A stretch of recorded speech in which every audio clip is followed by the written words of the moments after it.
Imagine estudantes neoliberais e conservadores respondendo questões no ensino médio, no vestibular e até mesmo na faculdade, de acordo com suas convicções e visão de mundo.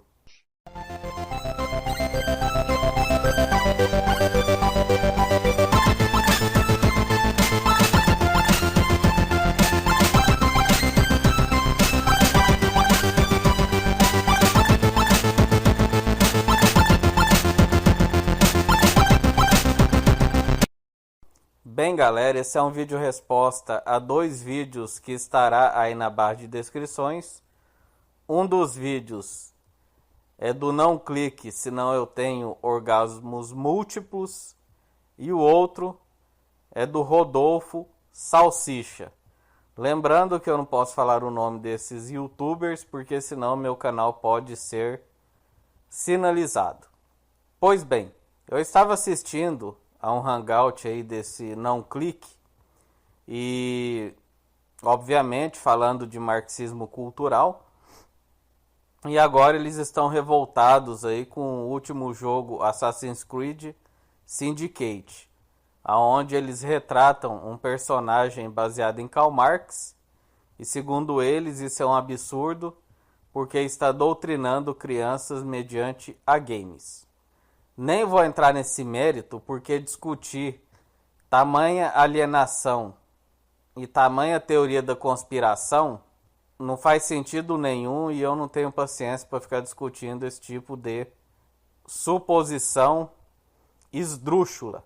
Mas o link estará aí na barra de descrições para você que quiser ver essa aberração que foi esse hangout aí.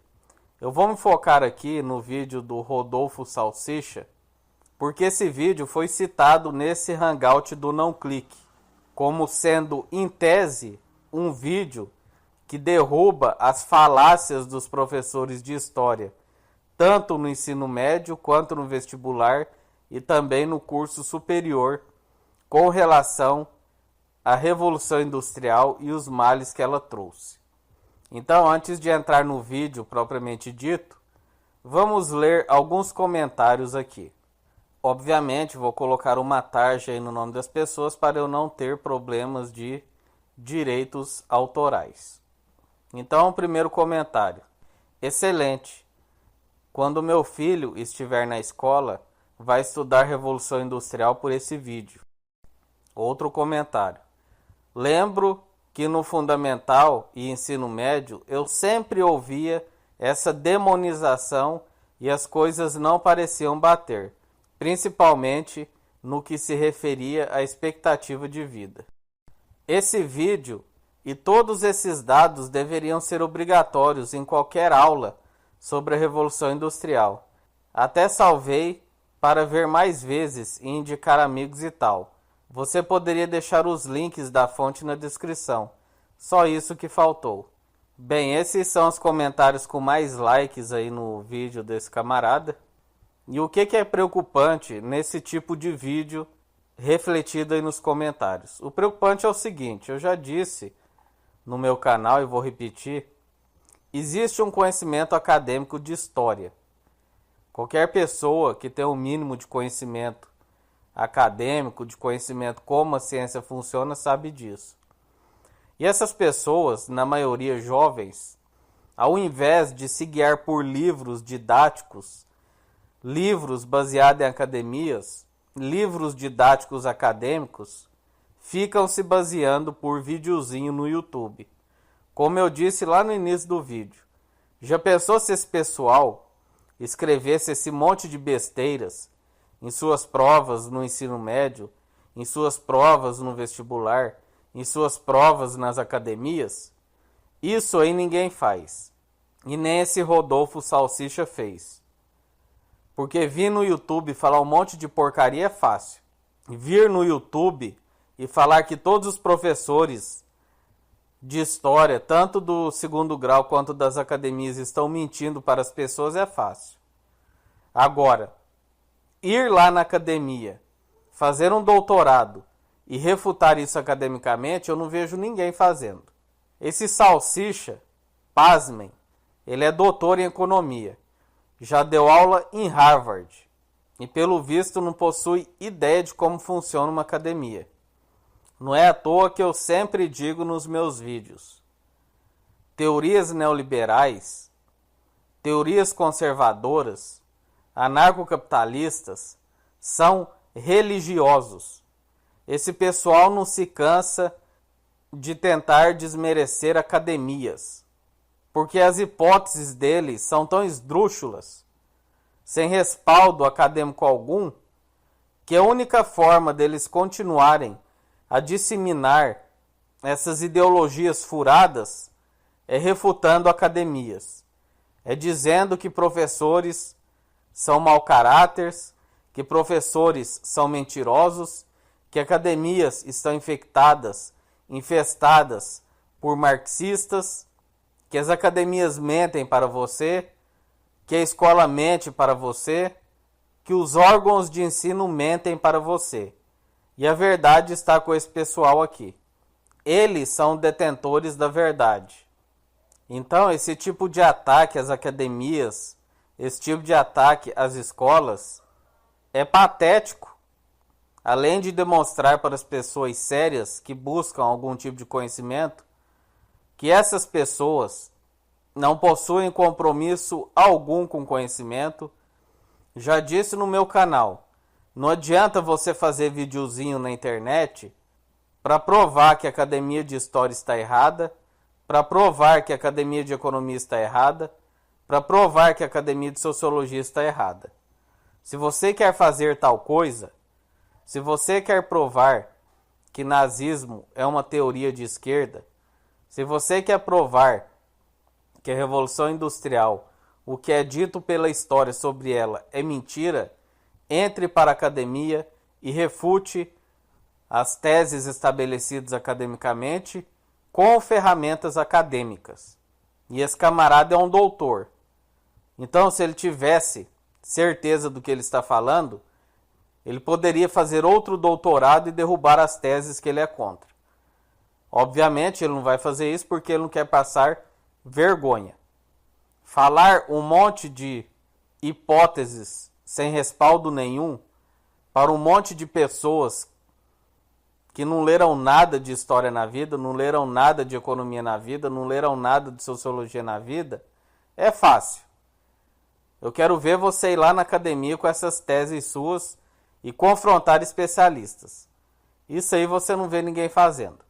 Então, dito isto, o quão é bizarro e patético essa tentativa de descredenciamento de academias, que eu já estou falando aqui no meu canal há bastante tempo, é uma constante na argumentação da maioria desse pessoal que vem defender neoliberalismo, anarcocapitalismo, entre outras coisas aí não amparadas academicamente. Iniciemos o vídeo. Lembrando que eu não vou me dar ao trabalho aqui de pesquisar nada sobre o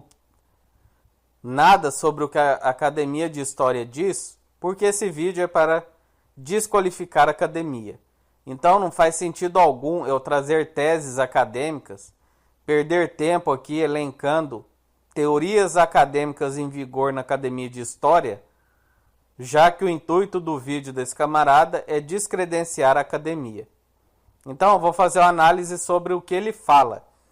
Professores de história que assistem meu canal, e eu sei que assistem, há pelo menos 5 que assistem meu canal, por favor deixe links aí de papers ou livros de história que retratem o consenso acadêmico da Academia de História com relação à Revolução Industrial. Porque eu não vou me dar o trabalho de fazer uma pesquisa aprofundada aqui, porque o objetivo desse cara é descredenciar a academia, é descredenciar professores de história. Vamos lá então. Bem, a primeira argumentação dele é a seguinte: antes da Revolução Industrial, as pessoas já trabalhavam muito. As pessoas trabalhavam em média 12 horas por dia no campo. Havia pobreza, havia miséria.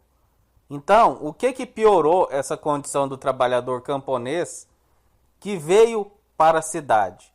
Por que na cidade ele trabalhava mais tanto em intensidade quanto em quantidade. Intensidade é maior produção por hora e quantidade é mais horas por dia.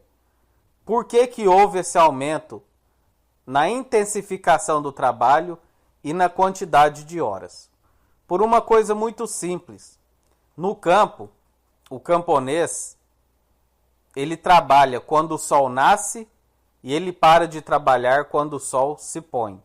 Ou seja, no máximo ele trabalha 12 horas por dia. Porque há uma limitação natural que é a claridade promovida pela luz solar. Então, se não tem sol, o camponês não trabalha. Ou melhor, se não há luminosidade, o camponês não trabalha. Segundo fato, o camponês, quando ele trabalha no campo, na lavoura, na pecuária, ou seja, em qualquer atividade, ele não possui uma pressão de produtividade. Ele trabalha no seu ritmo, com uma intensidade que vamos chamá-la de normal. Quando esse camponês vai para a cidade, o que acontece? Nas fábricas, nas indústrias pós-revolução industrial, já existia iluminação artificial. Ou seja, com essa iluminação artificial, quando acaba-se a luz, a luminosidade do dia, é só você acender uma lâmpada e continuar trabalhando.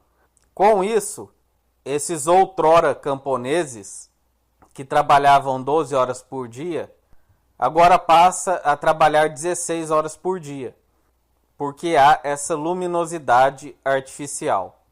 Outro fator importante que muda, a intensidade do trabalho. Há uma pressão por produção.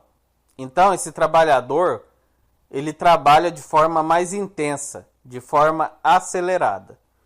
Então, foram esses dois fatores que intensificaram o trabalho do antes camponês e agora empregado industrial. Vamos continuar o vídeo. O segundo argumento é que aumentou o padrão de vida. Bem, neoliberal possui a mania de confundir produção com padrão de vida. Avanço tecnológico com o padrão de vida. Ele diz o seguinte: com o advindo da Revolução Industrial, o preço dos produtos caiu, então aumentou a qualidade de vida das pessoas. O miserável, a pessoa que ganha apenas para se alimentar, que é o que acontecia com 90% desse pessoal, pela sua condição de miserabilidade e por um problema aí religioso de ter muitos filhos, tanto é que pais matavam filhos para gastar menos, porque não dava conta de criar todos os filhos que tinha, então havia infanticídio nessa época, para quem não sabe. Então, quando uma pessoa é miserável, não adianta você baixar o preço de produtos, porque o dinheiro que ela ganha mal dá para ela se alimentar. Então não adianta você ter um rádio mais barato, não adianta você ter uma querosene mais barata, não adianta você ter uma cadeira, uma mesa, ou seja lá o que for, nessa época aí mais barato. Por quê? Porque a condição de miserabilidade traz a essas pessoas apenas a condição de se alimentar. Se ela se alimentar, ela já superou mais um dia em sua vida. Então é errôneo esse link que neoliberais fazem de padrão de vida com baixa nos preços de produtos. Porque a pessoa que não possui condições de comprar um produto caro, ou seja, o miserável, ela também não vai possuir condições de comprar um produto mais barato. O problema não está na oferta do produto, o problema não está no preço do produto. O problema está na renda do trabalhador, o problema está na condição social daquele trabalhador. O miserável, ele não terá condições de comprar um rádio que custe X ou um rádio que custe X sobre 2. A questão não é essa. Tanto é que nesse mundo tecnológico em que vivemos, 800 milhões de pessoas passam fome no mundo. 800 milhões de pessoas estão na linha da miséria, ou seja, ganham menos de $1 por dia. Então, o problema dessas pessoas é um problema basilar, é um problema quase que fisiológico, de alimentação, de saúde, de moradia.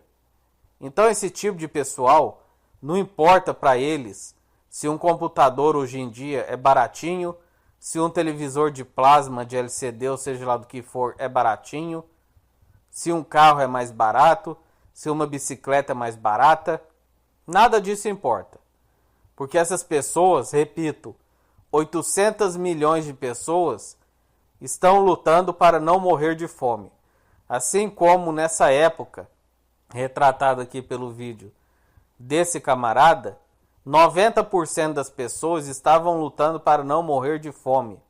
E a única produção que, baixada o preço, seria algo que mudaria, que impactasse na vida dessas pessoas, seria alimentação. Então, essa beleza de mercado enxergada por neoliberais não existe. Eles vivem no mundo da fantasia até hoje. Eles ignoram as milhões de pessoas que vivem na miséria.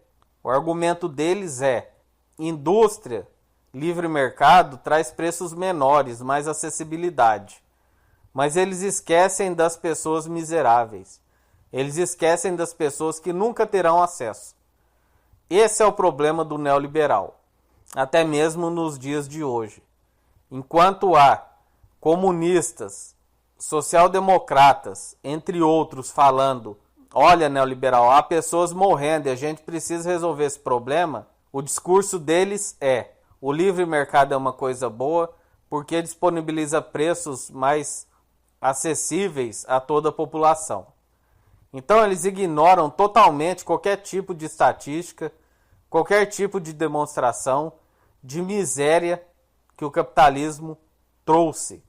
E esse é o problema dos neoliberais. Eu também sou um capitalista, pois sou social-democrata. Mas a diferença minha para esse pessoal é que eu reconheço os problemas que o capitalismo traz, sempre trouxe desde sua implantação, e sou adepto a que esses problemas sejam corrigidos. E outra coisa, professores de história não estão na academia para defender ideologia. Eles estão lá para estudar fatos históricos. Então, esse tipo de acusação que na academia existe professores de história que estão postulando teorias fraudulentas ou mentirosas, isso é ridículo, isso é patético. Principalmente vindo de um professor de economia, um doutor em economia. Lamentável esse tipo de postura, lamentável. Vamos continuar. Bem, o terceiro argumento dele é que a expectativa de vida aumentou. Porque, primeiro, se houve esse aumento em expectativa de vida, não foi pelas boas condições de trabalho proporcionadas pela Revolução Industrial. Isso aí deve estar ligado a algo específico no oferecimento de serviços de saúde, no avanço da saúde, assim como é hoje. Hoje a expectativa de vida é alta não porque o mercado é maravilhoso, não porque a mão invisível trabalha em prol a todos nós, e sim simplesmente por causa de avanços científicos na área da medicina, da farmacologia, da neurociência e daí por diante. Então não é mérito nenhum de mercado aumento de expectativa de vida. É simplesmente avanços nesses campos científicos relacionados à saúde. E provavelmente é o que aconteceu aí, se é que realmente a expectativa de vida aumentou. Não tenho esse dado e não vou pesquisar porque, mais uma vez, o vídeo desse camarada é para descredenciar academias, é para descredenciar fatos históricos. Então não faz sentido eu trazer fatos históricos, teorias acadêmicas, ou seja lá o que for, porque ele está refutando justamente o que está solidificado academicamente.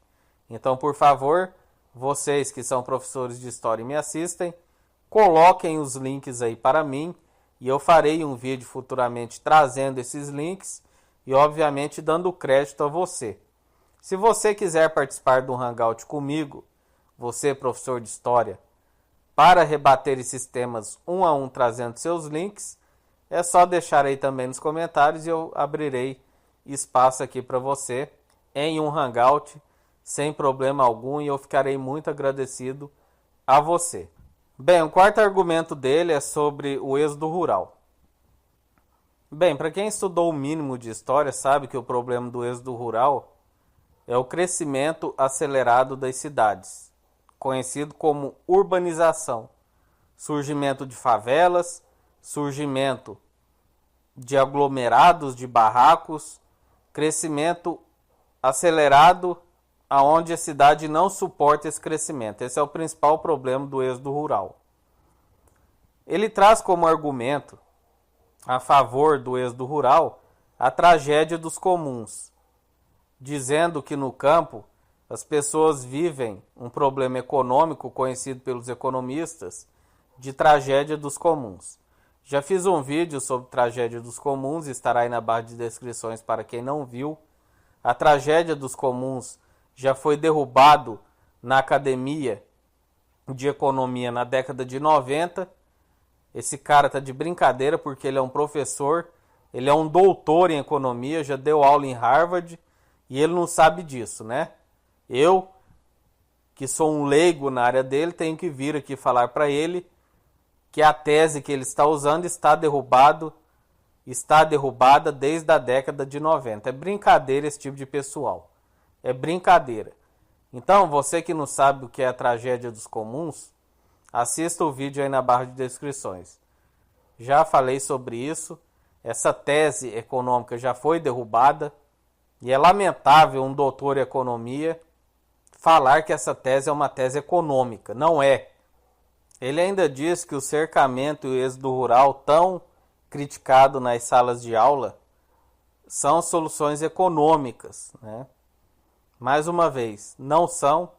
Essas teses já foram derrubadas e é por isso que cercamento e êxodo rural são criticados em salas de aula, tanto no ensino médio quanto nas academias.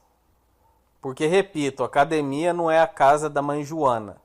A academia vai te passar conhecimento acadêmico, baseado em fatos, baseado em experimentos, baseado em empirismo, baseado em cálculos, em coisas sólidas. Bem, agora ele vai mostrar dados, né? Ele começa aqui mostrando o PIB inglês, o aumento do PIB. Bem, até onde eu sei, keynesianos, marxistas, ou seja, qual vertente for de esquerda, jamais contestou a capacidade do capitalismo em gerar riqueza. Eu acho que ninguém que possui conhecimento dessas teorias duvida da capacidade do capitalismo em gerar riqueza. O que esse camarada deveria ter trazido aqui junto com o aumento do PIB é a desigualdade social, que provavelmente aumentou. Porque se aumenta a riqueza, aumenta a concentração de renda e a desigualdade social aumenta. Não adianta você ter um crescimento de PIB de 200% ao ano se essa riqueza não é distribuída. É essa a crítica marxista, é essa a crítica keynesiana, é essa a crítica da esquerda como um todo. Então, trazer crescimento de PIB não corrobora em nada bens ou males que a Revolução Industrial trouxe. Traz aí um gráfico de desigualdade social. Pegue o PIB dessa época, o crescimento de PIB, compare com os últimos anos aqui do século XXI e veja como o PIB cresceu bastante, porém a desigualdade social cresceu ao mesmo passo. Então ninguém está discutindo aqui a capacidade do capitalismo em gerar riquezas, a capacidade do capitalismo em aumentar PIB. O que é questionado é o que vem em detrimento a esse crescimento, que é desigualdade social, falta de distribuição de renda, miséria, altas jornadas de trabalho, exploração do trabalhador e daí por diante. Esses são os questionamentos feitos, inclusive nas academias, mediante dados, mediante estudos. Bem, mais uma vez ele confunde padrão de vida da população com PIB, com produção de riquezas. Para mostrar que esse tipo de comparação é totalmente errônea, principalmente vindo, mais uma vez repito, de um doutor em economia, se a gente for pegar PIB como referência de coisa boa ou coisa ruim, então teremos que tomar como verdade que o regime chinês é algo extraordinário, porque a crise no governo chinês é quando o PIB está a 6% ao ano. Essa é a crise que existe lá, com distribuição de renda, com capitalismo de Estado e todas as mazelas aí ditas pelos neoliberais. Então não faz sentido nenhum essa tentativa de indexação de PIB com qualidade de vida. Repito, é só você pegar dados atuais. 800 milhões de pessoas na linha da miséria, desigualdades sociais abissais e daí por diante. Bem, agora ele faz um questionamento. Se a Revolução Industrial piorou tanto a vida dos pobres, por que eles aumentaram a reprodução em vez de diminuir? Primeiro que isso é uma comparação falaciosa, porque a desigualdade social independe da quantidade de pessoas. Você pode fazer um gráfico de concentração de riquezas no Brasil tendo 1 milhão de pessoas ou 200 milhões de pessoas. Você pega a porcentagem de riqueza por porcentagem de população. No Brasil, salvo engano, 10% da população detém 45% da riqueza. É assim que você faz um gráfico. Ele me traz aqui simplesmente um gráfico populacional e diz que a Revolução Industrial foi algo bom porque cresceu a população, aumentou o ritmo. A aceleração da população cresceu com a Revolução Industrial. Logo, conclui-se que, se as pessoas reproduziam-se mais, é porque havia maior qualidade de vida. Como eu disse, isso é errôneo por vários motivos. Primeiro, porque há questões religiosas aí que era muito mais forte naquela época do que é hoje, que é uma passagem bíblica: cresça e reproduza. Segundo, que reprodução, olhando situação econômica, é algo que demanda conhecimento e as pessoas não possuem esse conhecimento antigamente. Até hoje as pessoas não possuem, porque você vê pessoas que vivem a linha da miséria tendo 6, 8, 10, 12 filhos, apesar disso estar diminuindo, porque a informação cada vez chega a mais locais e com mais informação as pessoas se conscientizam que devem ter menos filhos. Então isso é mais um problema de informação do que de condição de melhora de vida. Tanto é, eu já disse aqui para vocês, não era raro pais matarem filhos porque não conseguia alimentá-los. Então totalmente descabido essa tentativa de indexação de PIB com crescimento populacional para falar que havia distribuição de riqueza. Quer falar em distribuição de riqueza? Trago um gráfico aqui para a gente mostrando como estavam divididas as riquezas nesse período. É assim que você faz uma demonstração de igualdade ou desigualdade social, que eu vou deixar aí na tela para vocês, um gráfico da atualidade. É simples de fazer. Obviamente, esse doutor em economia não o fez, porque o intuito do vídeo dele é ludibriar quem está assistindo. Bem, agora ele coloca um gráfico de crescimento populacional. Eu convido vocês a uma reflexão. O que é mais lógico pensar? Que em 1800, ou seja, que houve um avanço da medicina, ou que os avanços de mercado trouxeram essa longevidade das pessoas e essa maior reprodução das pessoas? O que é mais lógico para você? A qualidade de vida aumentou em razão da industrialização ou ela aumentou por avanços científicos na área de medicina? Para mim a resposta é óbvia, porque como eu disse, se ele coloca aqui para a gente um gráfico de desigualdade social, você vai ver um abismo entre essas pessoas e ainda vai ver uma parcela enorme da população na linha da miséria passando fome.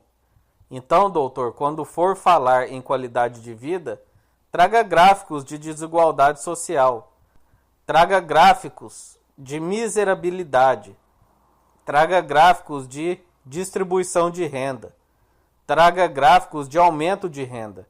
Não é trazer um gráfico de PIB e depois trazer um gráfico de aumento populacional, não. Porque o aumento de PIB não necessariamente implica em qualidade de vida e aumento populacional não necessariamente implica em qualidade de vida.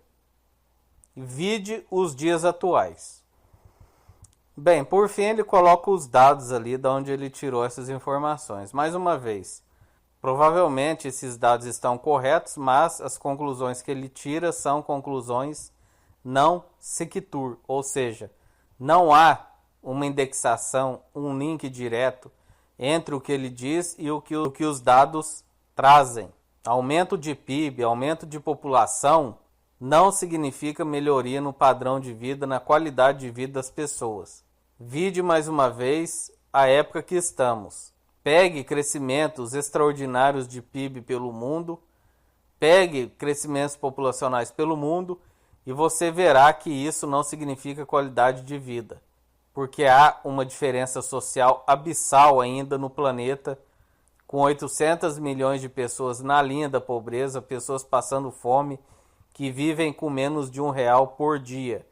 Então, para essas pessoas não importa se os produtos oferecidos custam X, ou X sobre 2, ou X sobre 10, porque essas pessoas não possuem acesso.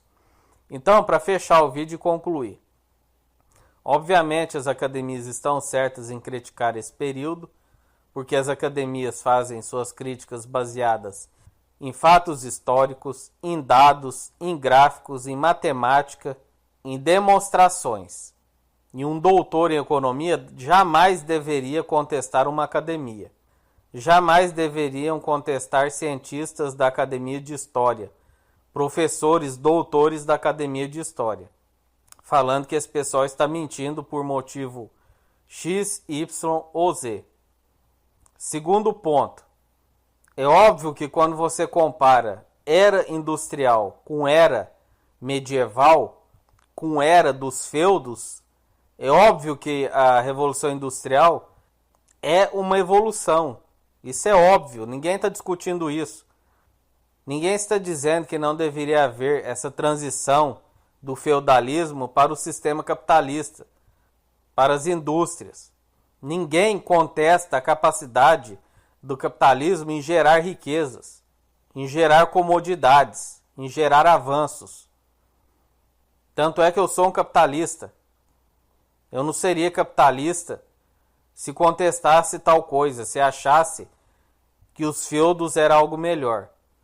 O que eu, como social-democrata e outros setores da esquerda e as academias que você está criticando, criticam é a capacidade de distribuição de renda dessa riqueza gerada pelo capitalismo, é a capacidade de desenvolvimento social em paralelo com esse desenvolvimento econômico, é a capacidade do desenvolvimento econômico trazer diminuição das desigualdades sociais, das misérias que existem pelo mundo.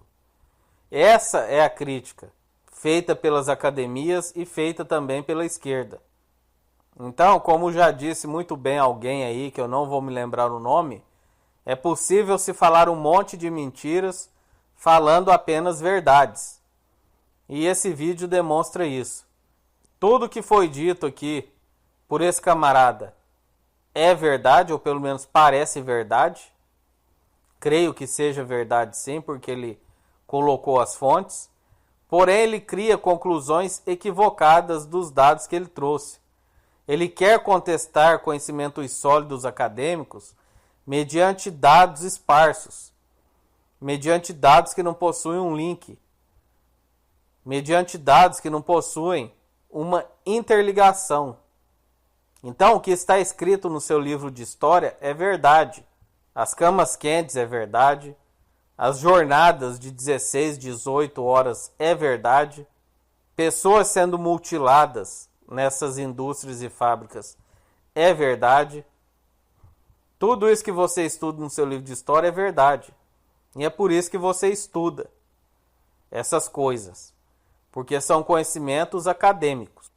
Então, para finalizar, como eu sempre digo no meu canal, pessoa que contesta a academia é pessoa que não possui ideia de como funciona uma academia, não possui respeito pelo conhecimento acadêmico, e principalmente quando vem de um doutor em economia que deu aula em Harvard, eu sinto vergonha alheia. Eu sinto vergonha alheia. Como que um doutor em economia pode se prestar a esse papel de tentar descredenciar uma academia, que nesse caso é a academia de história? Trazer conceitos falsos de economia, conceito como a tragédia dos comuns, que já foi derrubada academicamente, e esse doutor sabe disso porque ele estudou isso. Mais uma vez, estará aí na barra de descrições esse vídeo onde eu falo sobre isso. Então é isso. Lamentável a postura desse doutor, lamentável. É essa a grande crítica que eu tenho aos liberais, aos conservadores e anarcocapitalistas. É a tentativa patética que eles têm em descredenciar academias. É patético esse tipo de coisa. É vergonha alheia esse tipo de coisa. Falar que a academia está infestada de esquerdistas, de marxistas, que professores de história, tanto de academias quanto de colégios, são marxistas, são pessoas de esquerda, são pessoas de má índole, mentirosas, isso é leviano e patético. Então é isso, gente. Comente, faça seu vídeo resposta. Você que é doutor ou você que tiver disponibilidade de procurar dados de desigualdade social nessa época, de desigualdade econômica nessa época, de miséria nessa época, enfim, dados que demonstrem o que era essa época e quanta miséria existia nessa época, por favor, poste aí nos comentários. Como eu disse, eu não me dei ao trabalho nesse vídeo de fazer pesquisas aprofundadas sobre a teoria histórica vigente na Academia de História, porque me daria muito trabalho e o vídeo desse camarada é justamente para refutar a Academia de História. Então não faria sentido eu trazer dados que supostamente ele já conhece, dados acadêmicos, porém, apesar de conhecê-los e saber que esses dados são acadêmicos, ele os desconsidera e tenta destruí-los. Então é isso, galera. Valeu por quem assistiu ao vídeo e até a próxima. Falou!